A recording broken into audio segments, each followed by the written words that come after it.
नमस्कार साथियों, स्वागत है आप सभी का आपके अपने YouTube channel exam with Ashok में। आशा करते हैं कि आप अपनी तैयारी को बढ़िया से कर रहे होंगे और स्वस्थ भी होंगे। तो जो हमारी सीटेट की PYQ सीरीज चल रही है, उसी में आज एक नई क्लास लेकर हम जोड़ रहे हैं, जिसमें हमने प्रीवियस ईयर क्वेश्चन को इसमें रखा है। ठीक है, प्रीवियस ईयर क्वेश्चन इतने इंपॉर्टेंट है आपके लिए कि समझ लीजिए कि अगर आप कुछ नहीं पढ़ के जाते हैं तो अगर इनको भी पढ़ के जाएंगे, कंसेप्ट नोट कर लें, तो यहाँ से आपका काम हो जाएगा। बहुत आसान सी मैथ आती है, थोड़ा सा बहुत ज़्यादा ट्रिक वाली क्वेश्चन नहीं आते हैं। तो इन द सेंस कहने में, तो अगर आपका बेसिक अच्छा है थोड़ा सा और फार्मूलेज वगैरह पता है, तो आप आराम से पेपर को पूरे 9 मार्क्स अटेम्प्ट कर सकते हैं। मतलब 30 में 20 जो सब्जेक्ट वाला है वो आप बना सकते हैं। ठीक है ना। तो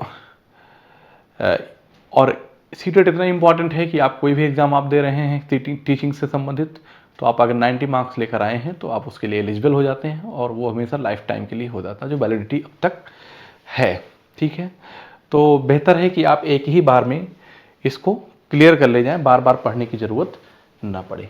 ठीक है ना। तो शुरू करते हैं आज की क्लास। और आज के सेशन का जो मेरा पहला क्वेश्चन है बेटा, वो क्या है, देखिए कि त्रिभुज ABC और त्रिभुज DEF में यदि AB बराबर EF, ऐसे क्वेश्चन बहुत आसान होते हैं, लेकिन ध्यान समझिएगा तो आपको अच्छे से समझ में आ जाएगा। ठीक है ना। तो क्या कह रहा है कि एक त्रिभुज है ABC और दूसरा त्रिभुज है बेटा, इधर देखो मैंने क्या लिखा, इसको मैंने कह दिया ABC। दो त्रिभुज की बात किया है। दूसरा कह रहा है कि DEF है। आप कहेंगे यस सर, है ना। अब मेरी बात ध्यान से सुनिएगा। उसने कहा कि AB बराबर EF के, तो जो AB है वो किसके बराबर है, EF के, मतलब ये दोनों बराबर है। ठीक है। और BC बराबर DE के, BC ये है बराबर DE के, ये हो गया। ठीक है। और CA बराबर FD के, CA ये हो गया, ये सिंबल है, बराबर FD के। ठीक है। तो इसका मतलब है कि इसके सामने की ये वाली भुजा, मतलब इसके सामने का ये कोण है और इसके सामने का ये कोण क्या है, बराबर है। ठीक है। इसका मतलब एंगल A बराबर किसके है, एंगल A बराबर किसके है, एंगल F के। क्योंकि किसी त्रिभुज की 3 अगर भुजाएं संगत समान हैं, मतलब कहने के इसके संगत ये वाली और इसके संगत ये वाली, इसके संगत ये, तो त्रिभुज सर्वांगसम कहलाता है। लेकिन ये त्रिभुज अगर ये इसके बराबर है, ये इसके बराबर, ये इसके बराबर है, तो कौन सा त्रिभुज, त्रिभुज ABC बराबर किसके होगा, ये बताना है। तो हम कहेंगे कि इसके सामने, देखो मेरी बात ध्यान से, इसके सामने का ये और B वाला जो है B, तो B एंगल जो है वो स्टार के सामने का है, इसका मतलब ये वाला है। तो एंगल B बराबर किसके, एंगल B बराबर एंगल E के। इसका मतलब है एंगल C बराबर, एंगल C बराबर किसके, एंगल D के। तो हम कह सकते हैं कि त्रिभुज ABC, हम कह सकते हैं कि त्रिभुज ABC जो सर्वांगसम त्रिभुज है, एक इसके बराबर है, त्रिभुज FED के बराबर है। बताओ भाई, क्लियर है कि नहीं। तो है क्या ऑप्शन इसमें, FED, त्रिभुज ABC सर्वांगसम त्रिभुज FED। बताओ समझ में आया कि नहीं आया। सर्वांगसमता, अगर किसी त्रिभुज की दो भुजाएं एक कोण समान है, त्रिभुज सर्वांगसम कहलाते हैं। तो ये किससे है, साइड साइड साइड, है ना। भुजा भुजा भुजा से त्रिभुज ABC और त्रिभुज FED कैसे हैं, सर्वांगसम हैं। यही हमसे पूछा गया है कि कैसा संबंध है इन दोनों त्रिभुजों में। क्लियर है बात। तो आगे चलते हैं। निम्न में से कौन सी एक समकोण त्रिभुज की भुजाएं हो सकती हैं। किसी समकोण त्रिभुज में आपको अगर ये मैं कह दूं कि ये क्या है बेटा, ये बेस है, क्या है, बेस है। ये क्या है,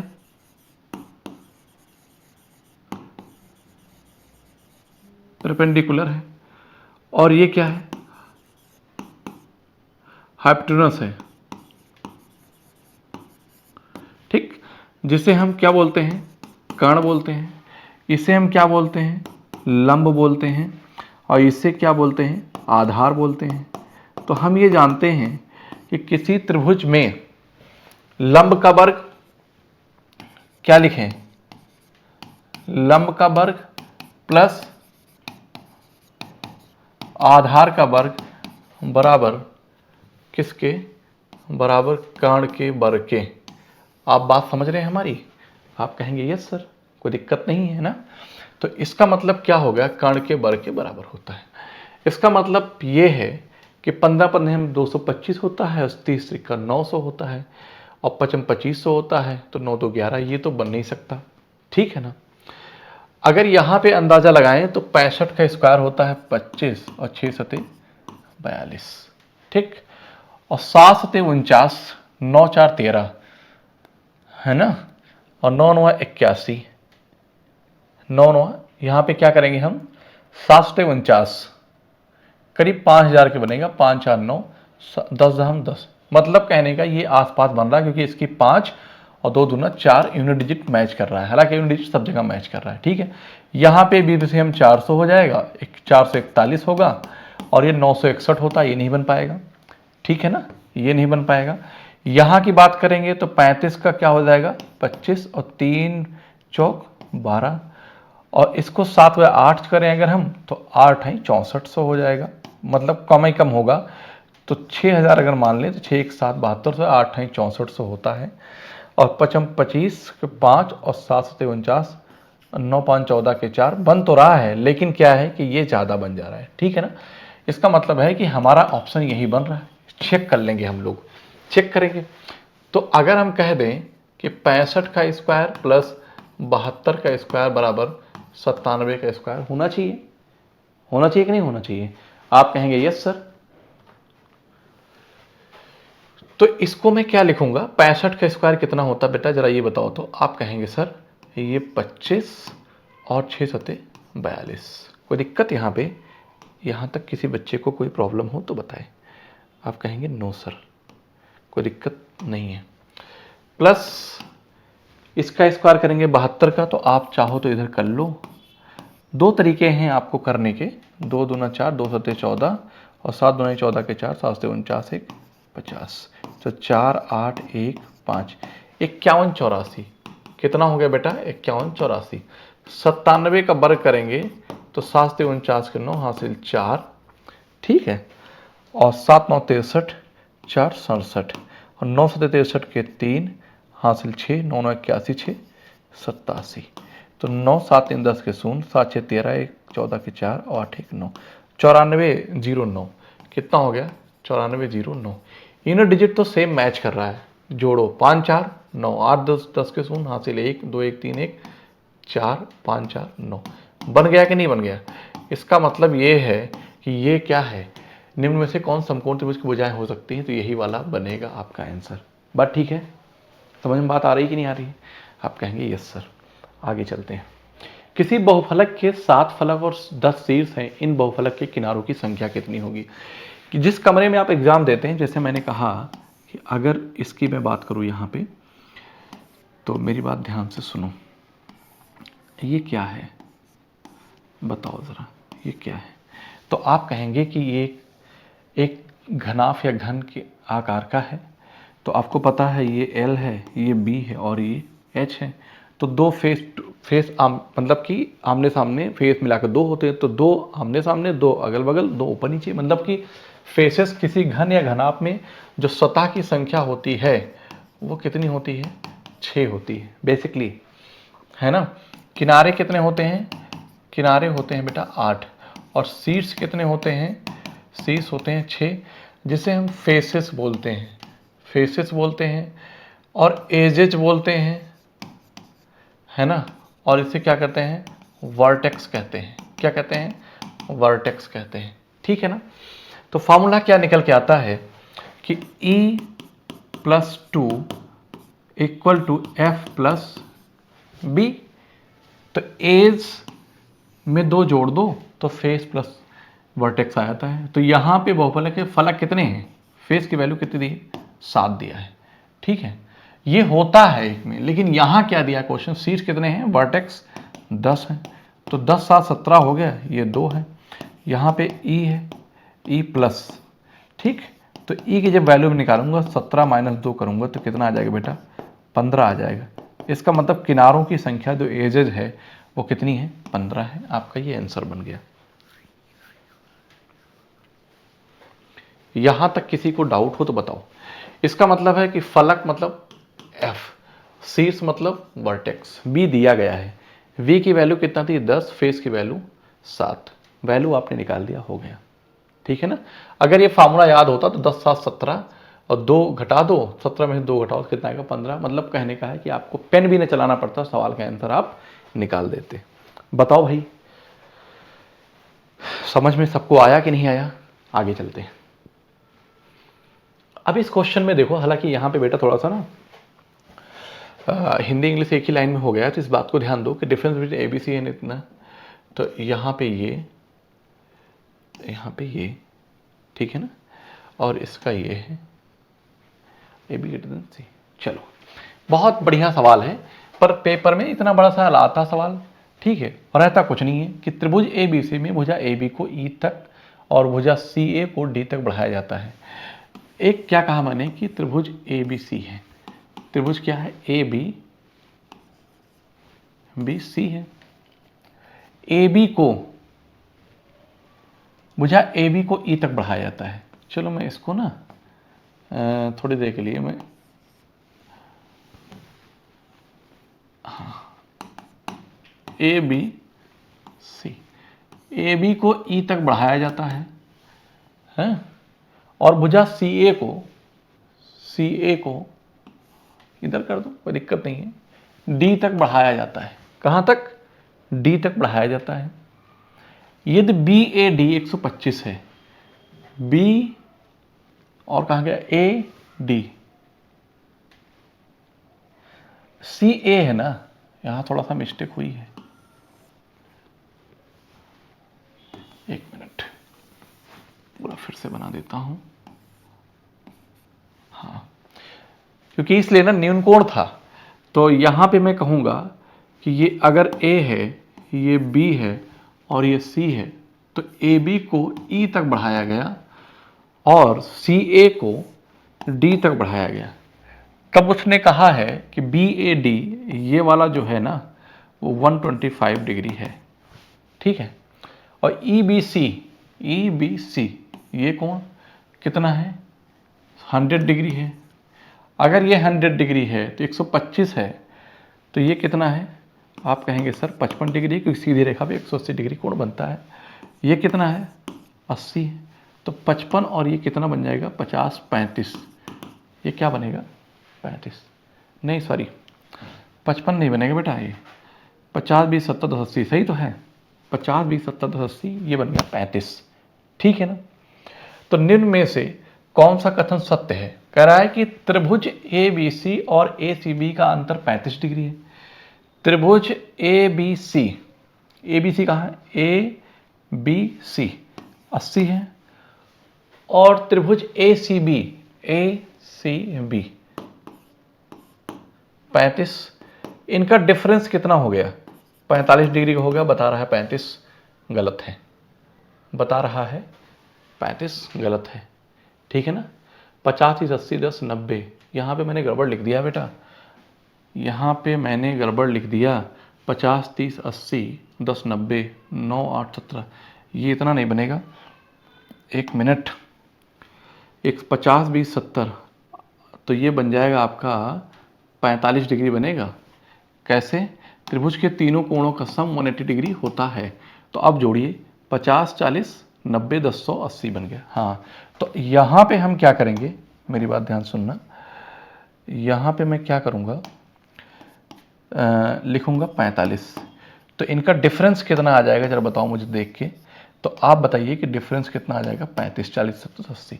इसका मतलब पहला ऑप्शन तो सही हो गया, आगे चेक करने की जरूरत नहीं है, फिर भी तसल्ली के लिए चेक कर लेते हैं। त्रिभुज BAC और ACB, त्रिभुज BAC,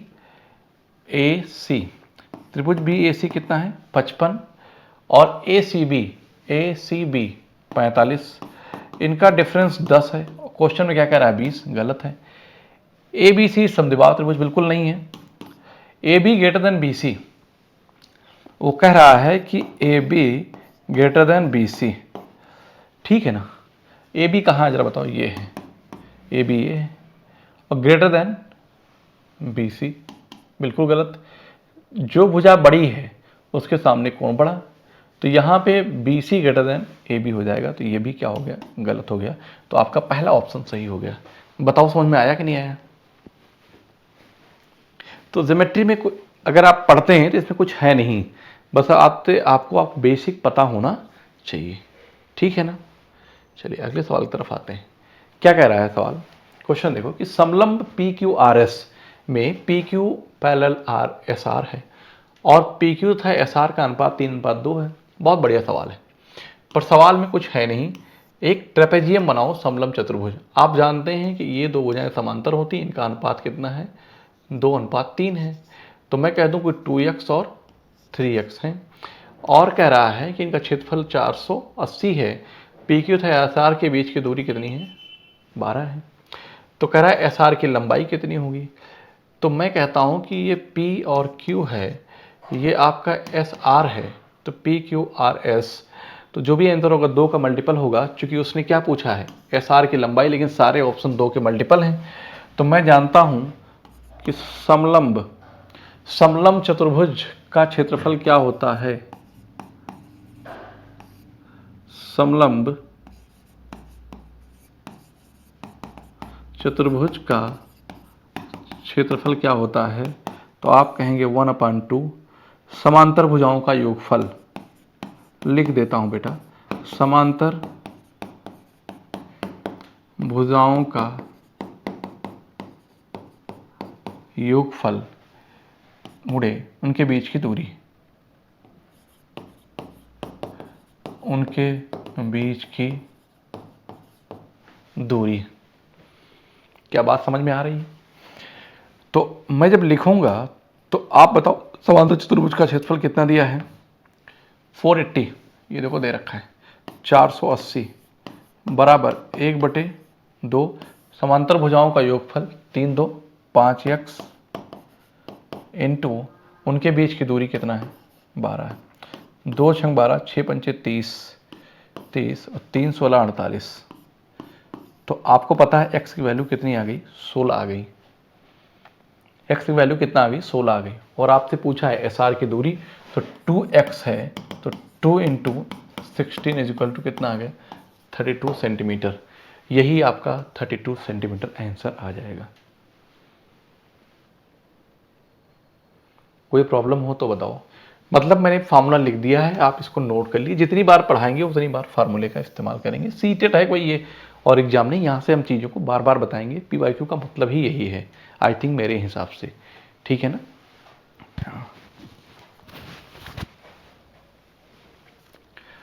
88 सेंटीमीटर × 10 सेंटीमीटर माप वाले एक आयताकार कागज के टुकड़े को बिना अतिव्यापन की मोड़ा जाता है। मोड़ कर 10 सेंटीमीटर ऊंचाई की एक बेलन बनाया जाता है। बेलन की धारिता क्या है, बेलन की धारिता वो भी किस में पूछा है, लीटर में, ठीक है ना।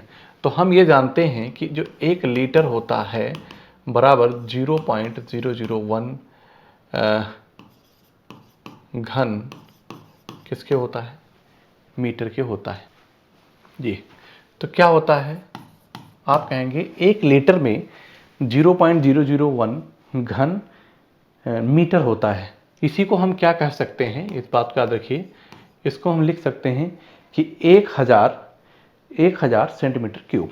क्या करेंगे हम, सेंटीमीटर क्यूब। तो आप दोनों तरीके से इस बात को ऐसा लिख सकते हैं। बात समझ में आ रही है कि नहीं आ रही, सेंटीमीटर क्यूब। ये दोनों अलग अलग बातें हैं, लेकिन 1 लीटर बराबर ही होता है। जब तक ये नहीं पता होगा, आप नहीं पता, क्योंकि आपने पूछा है लीटर में।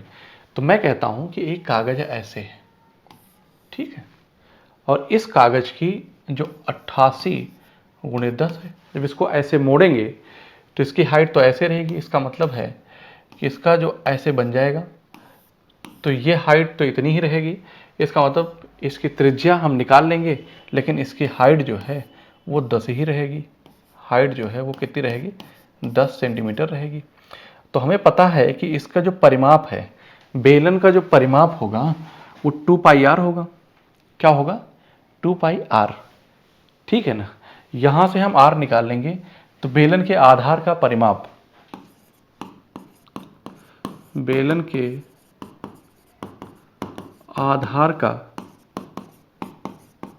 परिमाप जो होगा 2 पाई r होगा। ठीक है, और इतना है कितना ये 88।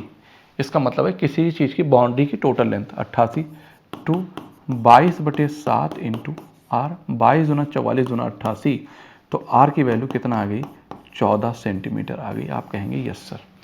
तो आर की वैल्यू यहाँ से कितना रख देंगे बेटा आप 14 सेंटीमीटर। ठीक है ना, 14 सेंटीमीटर हो गया। बस कुछ नहीं करना है आपको, तो आयतन धारिता निकालना है। तो पहले इसका निकालो तो कितना है, तो बेलन का जो आयतन होता है पाई r स्क्वायर h होता है। ठीक है, यहां से हम बात करेंगे तो पाई की वैल्यू 22/7, आर की वैल्यू 14 गुणे 14 गुणे 10। ठीक, 7 दुनी 14, 14 दूना 28, तो 22 गुणे 22 को जहाँ मैं यहाँ लिख दूँ 22 दूना 44, 44 गुणे 140, तो 14 चौको 56 के 6, 14 चौको 56 के 6, 14 चौको 56, 4 60 1 61, 61 60 आ गया, मतलब 6160। और क्या आएगा, पाई r स्क्वायर h है तो सेंटीमीटर क्यूब आ जाएगा। ठीक है, तो उसकी धारिता पूछा है तो इसको मल्टीप्लाई करूंगा किससे, 1000 से। ठीक है ना, इससे घन सेंटीमीटर क्यूब है तो इसको मल्टीप्लाई करूंगा 0.001 से, तो आपका आंसर आएगा 6.160। ठीक है ना, अब किस में आएगा, लीटर में आ जाएगा बेटा, क्योंकि लीटर में आपसे पूछा है। ठीक है ना, 1 लीटर बराबर इतना था, तो कितना आ गया 6.16 लीटर। बताओ समझ में आया, मतलब कुछ भी नहीं था, बस आपको ये वाला डेटा पता हो कि 1 लीटर बराबर 0.01 घन मीटर के और 1000 सेंटीमीटर बराबर सेंटीमीटर स्क्वायर। इसका मतलब ये जो आई वैल्यू घन मीटर की है, तो इसका मतलब क्या हो गया कि 0.01 से मल्टीप्लाई करेंगे इसमें हम। ठीक है, वह हमारा क्या आ जाएगा, मीटर में कन्वर्ट हो जाएगा। क्लियर, तो वो आ गया किस में, लास्ट में लीटर में आ गया। क्लियर है ना, अगले सवाल की तरफ चलते हैं। किसी घन का आयतन घन है तो उसकी सभी भुजाएं लंबाई चौड़ाई ऊंचाई क्या होंगी, बराबर होंगी। अगर कोई भी घन है तो इसका मतलब ये हुआ एल बी और एच बराबर होंगी। ठीक है, उसका पार्श्व पृष्ठीय क्षेत्रफल क्या है। ठीक है, तो पार्श्व पृष्ठीय क्षेत्रफल मतलब है उसकी सतह, चारों सतह का क्षेत्रफल। पार्श्व पृष्ठीय क्षेत्रफल का मतलब है, पार्श्व पृष्ठीय क्षेत्रफल का मतलब ये है, पार्श्व पृष्ठीय क्षेत्रफल का मतलब है कि चारों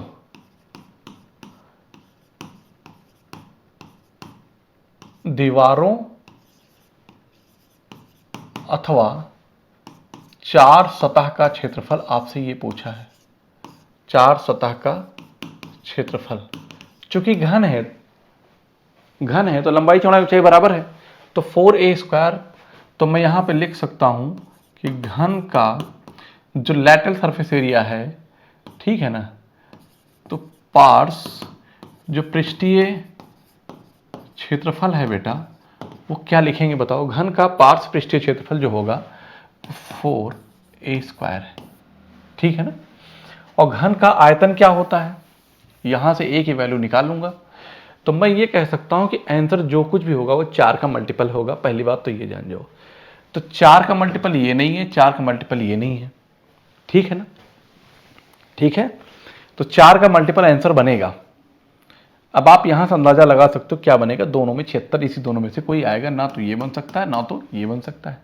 ठीक है, तो मैं कहता हूं कि घन का जो आयतन होता है a क्यूब बराबर किसके होता है, 2197 के, और 2197 किसका क्यूब होता है, तो a इज इक्वल टू हो जाएगा 2197, ये बेटा 13 का क्यूब होता है, तो a की वैल्यू कितना आ गई, 13 सेंटीमीटर आ गई। ठीक है, तो 13 3 169, 4 गुणे 169, 9 चौक 36 के 6, 400, और 400 16 चौको 64, आपका आंसर क्या आ जाएगा, ये आ जाएगा 676। बताओ यहाँ पे कोई दिक्कत है क्या, सेंटीमीटर स्क्वायर। क्षेत्रफल हमेशा सेंटीमीटर स्क्वायर में आता है और आयतन जो होता है वो सेंटीमीटर क्यूब में होता है। बताओ भाई, आई थिंक आपको समझ में आ गया होगा। चलते हैं। कह रहा है कि निम्न आंकड़ों के लिए परिसर, बहुलक तथा माध्यक का माध्य क्या होगा। माध्य मतलब मीन निकालना है। किसका? आपको मीन निकालना है, माध्य निकालना है। किसका? परिसर का, बहुलक का और माध्यिका का। और डिवाइड बाई किससे करेंगे बेटा? 3 करेंगे। तो अगर पहले इसको अरेंज कर लो, पहले क्या करो, हमेशा डेटा को अरेंज कर लो। तो आप जो अरेंज करो उसको लिखते चले जाओ। जैसे 2 कितनी बार आया है, तो 2 एक बार आया, मैं यहां पे लिख देता हूं, यहां पे मैं लिख देता हूं। पहले डेटा यहां अरेंज करता हूं, इधर नीचे, और यहीं पे लिख देता हूं मैं क्या? परिसर, फिर क्या? बहुलक, और फिर क्या लिख देता हूं? माध्यिका। अगर मुझसे सिर्फ और सिर्फ परिसर पूछा होता तो सबसे बड़ी वैल्यू क्या है? 19 है, और सबसे छोटी क्या है? 2 है। तो 19 और 2 का डिफरेंस जो आ जाएगा, higher limit minus lower limit होता है, 17 आ जाएगा। सबसे ज़्यादा अरेंज कर लो, कौन सा आया है, तो मैं अरेंज कर रहा हूँ यहाँ पे। तो 2 एक बार आया है, ठीक। 3 कितनी बार आया है? 1 2, 2 बार 3 आया है। 4 कितनी बार आया है? 1 2, 3 बार आया है, ठीक है। 5 कितनी बार आया है? 1 ही बार आया है। और 6 कितनी बार आया है? 1 ही बार आया है। 7 आया ही नहीं है। 8 एक बार आया है। 9 एक बार आया है, 2 बार आया है। तो 8 एक बार आया, 9 2 बार आया, ठीक है। 10 कितनी बार आया है? 1 बार आया है। 10 11, 10 11 आया है। कट करना जरूरी है बेटा, नहीं तो भूल जाओगे, दोबारा से लिख दोगे। फिर 15, उसके बाद 19। 15 19, कोई बचा है क्या? नहीं बचा है। गिन के देखो, 1 2 3 4 5 6 7 8 9 10 11 12 13 14 15। 1 2 3 4 5 6 7 8 9 10 11 12 13 14 15। क्लियर है? तो आप यहां से बहुलक की बात अगर करेंगे तो सबसे ज्यादा फ्रीक्वेंसी किसकी है? 4 की है। 4 3 बार आया, बाकी कोई संख्या नहीं आई, तो फ्रीक्वेंसी ये होगी। माध्यिका की बात करें, 1 2 3 4, और इसका 1 2 3 4, ठीक है ना। 1 2 1 2, एक इधर से एक इधर से, तो कितना आ गया? 6 आ गया। कितना आ गया बेटा? 6 आ गया, ठीक है ना। तो बस कुछ करना नहीं है हमें। अब हमें परिसर कितना निकाला मैंने बेटा? 17 निकाल दिया। बहुलक कितना निकाला? 4 निकाला। और माध्यिका 6 निकाला। इसको 3 से डिवाइड किया, ठीक है। 6 4 10 27। तो 27 को जब मैं 3 से डिवाइड करूंगा, 3 9 27, तो कितना आ जाएगा? 9 आ जाएगा। यही आपका आंसर बनेगा। बताओ समझ में आया कि नहीं आया? बताओ भाई। आई थिंक आपको अच्छा लगा होगा, ठीक है ना। समझ में आया कि नहीं आया? तो परिसर आपको समझ में आ गया होगा, बहुलक आपको समझ में आ गया, माध्यिका आपको समझ में आ गया, ठीक है। क्लियर है बात?